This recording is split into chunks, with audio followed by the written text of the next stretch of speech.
yang tak dapat kita balas budi baiknya. Kita tumpang 9 bulan 10 hari, bukan kamarnya, bukan rumahnya, perutnya, rahimnya, badannya, meregang nyawa dia mengeluarkan kita ke atas dunia. Pagi ini bahkan mulai malam tadi terbayang wajahnya di pelupuk mata. Sebagian saudara kita pulang dari sholat ini masih dapat mencium tangannya, memeluk tubuhnya yang rapuh. Tapi kita jangankan untuk memeluk badan jasadnya, untuk berziarah ke kuburnya pun jauh. Apa yang dapat kita katakan? Apa yang dapat kita sampaikan? Kalau masih sanggup mengirimkan Al-Fatihah, kirimkanlah. Kalau masih mampu melantunkan doa Rabbighfirli wa liwalidayya warhamhuma kama rabbayani shaghira, tetesan embun di atas gurun pasir yang panas, itulah yang akan disampaikan para malaikat ke makam-makam mereka. Orang tua yang dulu gagah perkasa melepuh kulitnya karena terik panas matahari untuk menyekolahkan kita. Berapa banyak, berapa hari, berapa saat dia menahan makan demi untuk kebahagiaan kita. Tapi hari ini apa yang dapat kita balaskan untuk mereka? Di hari baik bulan mulia, berapa banyak orang yang bisa menggantikan bajunya dengan baju yang baru, membawakan makanan yang lezat, berharap bahwa makanan itu akan membasahi kerongkongannya.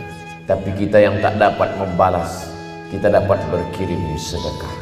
Saat yang begitu sayang kepada ibunya datang bertanya kepada Nabi SAW, "Ya Rasulullah, ummi matat, ibuku sudah meninggal dunia ya Rasulullah. Afa atasaddaqu anha?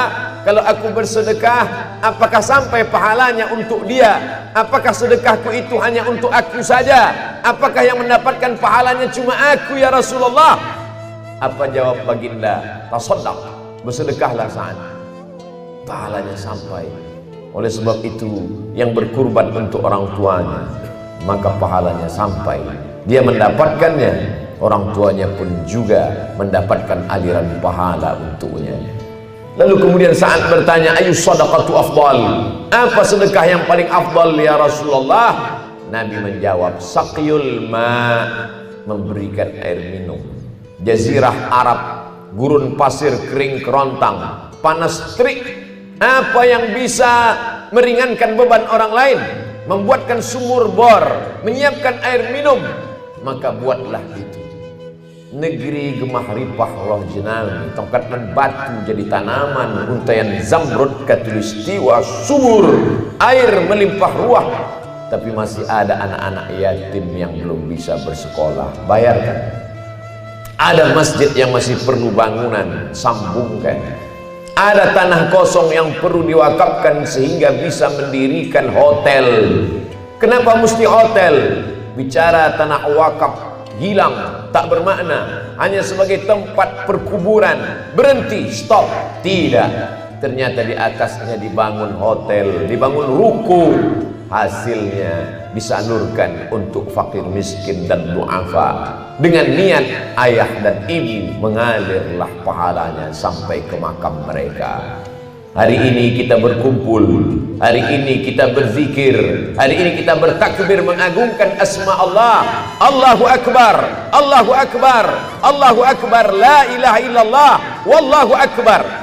Hanya takbir itu saja yang dapat mengusir risau hati gundah gulana. Hanya takbir itu saja yang dapat menghilangkan kesedihan. Hanya takbir itu saja yang dapat menguatkan jiwa. Sesungguhnya di balik tubuh yang gagah perkasa itu rapuh, sedih. Apa yang bisa menghilangkan kesedihan? Dirimu merasa kecil, dirimu merasa tak bermakna, maka agungkan Allah dengan melafazkan Allahu Akbar. Datang risaumu, usir dengan Allahu Akbar. Datang sedihmu, halau dengan Allahu Akbar. Saat itu kita sedang mengagungkan Allah, kita sedang bernaung di bawah bayang-bayang keagungan kemuliaan. la ilaha illallah wallahu akbar walillahil hamd. Hari ini kita masih bisa berkirim doa pada orang tua. Hari ini kita masih mengenang ayah dan bunda. Yang perlu kita pikirkan ke depan, apakah 20 tahun, 30 tahun akan datang saat kita sudah mati dimakan cacing tanah, masuk ke liang lahat, apakah anak-anak kita juga akan mampu mengangkat tangan dan berdoa, Rabbighfirli wa liwalidayya warhamhuma kama rabbayani shaghira. Apakah anak-anak kita nanti akan datang ke pengurus masjid berkata, ini kurban untuk saya, ini kurban untuk istri saya, ini kurban untuk anak saya, dan ini kurban untuk almarhum ayah dan almarhum ibu saya. Kita tak dapat menjawabnya sekarang. Begitu mudah menggerakkan anak lidah. Dia mungkin akan menjadi orang kaya, dia mungkin akan menjadi pejabat yang punya kuasa. Cita-cita orang tua sudah terlaksana, tapi apakah dia akan mengenang kita? Tak ada jaminan. Kalau tidak, kita tanamkan pendidikan agama. Berkurban adalah pesan dari kehidupan Nabi Ibrahim alaihissalam. Tapi jangan lupa, berbakti kepada orang tua bagian dari ajaran yang dibawa oleh Nabi Ibrahim alaihissalam. Apa kata ayahnya? Ayahnya bukanlah ayah yang biasa, tapi ayah yang luar biasa. Bukan sekedar penyembah berhala. Azar ayah Nabi Ibrahim pembuat berhala, pencetak berhala, penyembah berhala. Ketika Nabi Ibrahim mengajaknya untuk menyembah Allah, apa jawabnya? La in lam tantahi, kalau kau tak berhenti mendakwahi saya, kalau kau tidak berhenti menceramahi saya, kalau kau tidak berhenti untuk memberikan hidayah, kalau kau tidak berhenti untuk mengajak aku, la arjumannaka, aku lempar engkau dengan batu. Wahjurni maliya, tinggalkan aku untuk waktu yang lama. Pergilah engkau wahai Ibrahim. Kasar kata-katanya. Apakah Ibrahim mencaci maki sumpah serapah? Apakah Ibrahim melawan? Dengan kelembutan Sayyidina Ibrahim alaihissalam berkata, Sa'astaghfirulaka Rabbi, aku akan memohonkan ampun kepada Allah untukmu wahai ayahku. Aku tetap akan memintakan ampunan Allah walaupun kau kasar kepada aku, walaupun kau penyembah berhala. Sa'astaghfirulaka Rabbi, aku tetap akan memohonkan ampun kepada Allah untukmu. Apa balasan Allah untuk Ibrahim alaihissalam? Begitulah Allah. Allah tak pernah membalas satu. Allah tak pernah membalas satu perbuatan kita dibalas satu. Tidak. Karena sifat Allah, wa ahsin kama ahsanallahu ilaik. Apa dibalas Allah untuk Ibrahim? Kalau Ibrahim berbakti kepada ayahnya satu, maka Allah balas untuk Ibrahim dua. Diberilah dia Ismail, diberilah dia Ishak. Dan kedua anak-anak itu anak-anak yang berbakti, bukan sekedar saleh, tapi menjadi nabi. Dua-duanya menjadi besar dalam sejarah. Oleh sebab itu, mungkin ada di antara kita yang kurang beruntung, dicampakkan, dibuang, tidak dipedulikan, marah. Biarlah itu menjadi urusan orang tua kita. Jangan kita urus antara dia dengan Allah Subhanahu wa ta'ala. Karena andai kita gendong dia dari tempat kita duduk hari ini, kita bawa ke tanah suci Makkah Al-Mukarramah, kita gendong dalam keadaan tawaf, sa'i dan umrah, kembali lagi ke tempat kita, belum dapat menebus satu tetes darahnya saat melahirkan kita, belum dapat menebus susah hatinya, tidak dapat makan minumnya, muntahnya, panas dingin tubuhnya saat kita berada di dalam rahimnya. Andai dia salah, biarlah kesalahan itu antara dia dengan Allah saja. Tak perlu kita menjadi hakim yang merasa lebih berkuasa daripada Allah Subhanahu wa ta'ala. Oleh sebab itu, apa kata Allah dalam Al-Quran? Wa qadha rabbuka alla ta'budu illa iyyah. Allah mewajibkan supaya engkau beribadah kepada Allah. Setelah Allah, langsung kepada orang tua. Wa bil walidaini ihsana, berbaktilah kepada orang tua. Daun-daun yang hijau hari ini akan layu dan mati. Mana penggantinya? ada tunas-tunas baru hijau muda. Kalau tidak kita tata dari sekarang. Kalau hendak membentuk buluh, kata orang Melayu, buluh berarti bambu. Kalau hendak membentuk bambu, kalau hendak membentuk buluh, biarlah dari rebung. Dia akan bengkok dan melengkung.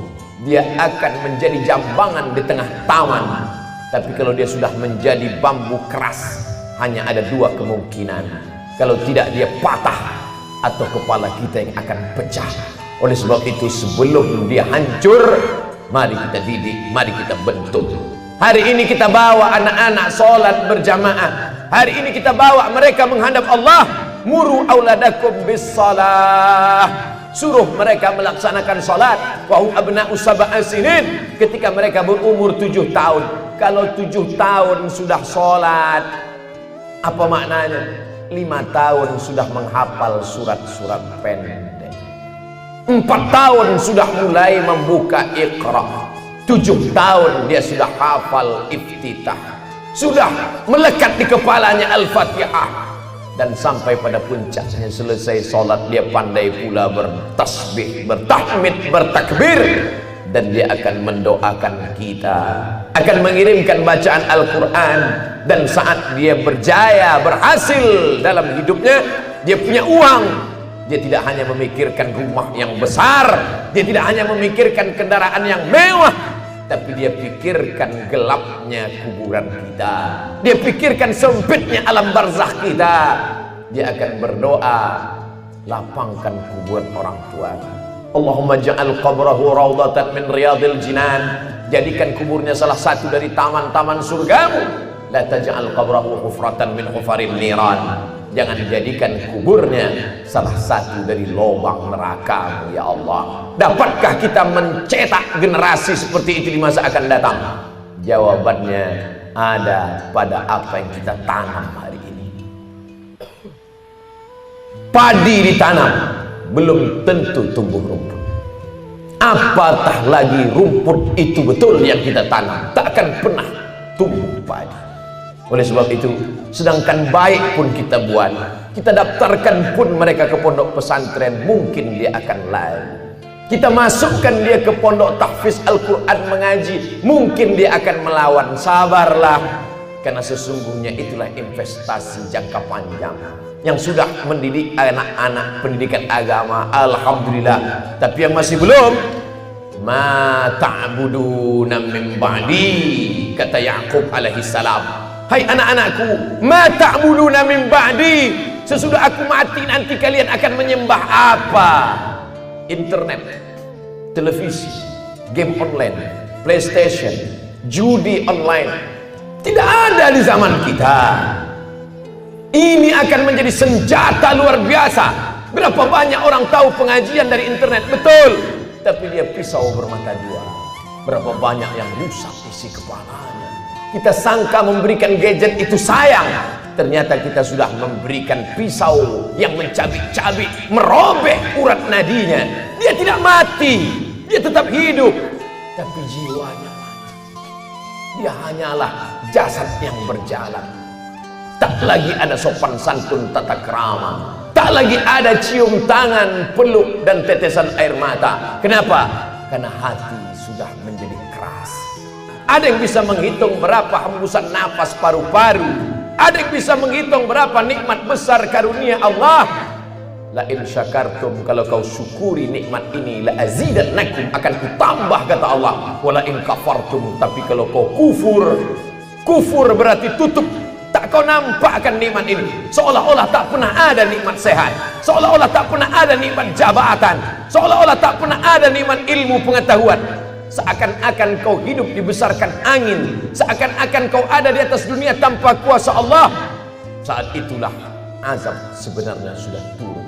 Nikmat berkurban, kurban perasaan, kurban uang belanja, kurban bagian dari kekuasaan, kurban dari ilmu pengetahuan. Hari ini kita dituntut, carilah rezeki sejauh mata memandang. Tapi ingat, semua akan tinggal. Tatsba'ul mayyita salasun, yang mengiring mayat ada 3. Ahluhu, anak, menantu, kawan, sahabat, teman sekantor, handai tolat. Mereka ramai berbondong-bondong mengiring ke pemakaman. Maluhu harta, mobilmu yang mewah, megah, ikut mengiring. Hanya sampai ke pelataran parkir. Yarji usnani, yang dua itu akan pulang ke rumah. Anak istrimu kembali ke rumah. Mereka menghitung-hitung harta warisan. Sahabat tetangga akan pulang ke rumah. 2-3 hari mereka pun akan melupakan. Wa yabaqa wahidun, yang kekal hanya satu. Kalau pernah bangun di tengah malam, usolli sunnatat tahajud raka'ataini lillahi ta'ala. Kalau pernah menyempatkan waktu, usolli sunnatat duha raka'ataini lillahi ta'ala. Kalau pernah di awal bulan pergi ke panti asuhan mengusap kepala anak yatim. Kalau sempat pernah melangkahkan kaki sholat berjamaah. Kalau sempat meluangkan waktu qabliyah dan ba'diyah. Hanya itulah yang akan dapat menolong di hadapan Allah Subhanahu wa ta'ala. Seorang ulama sufi.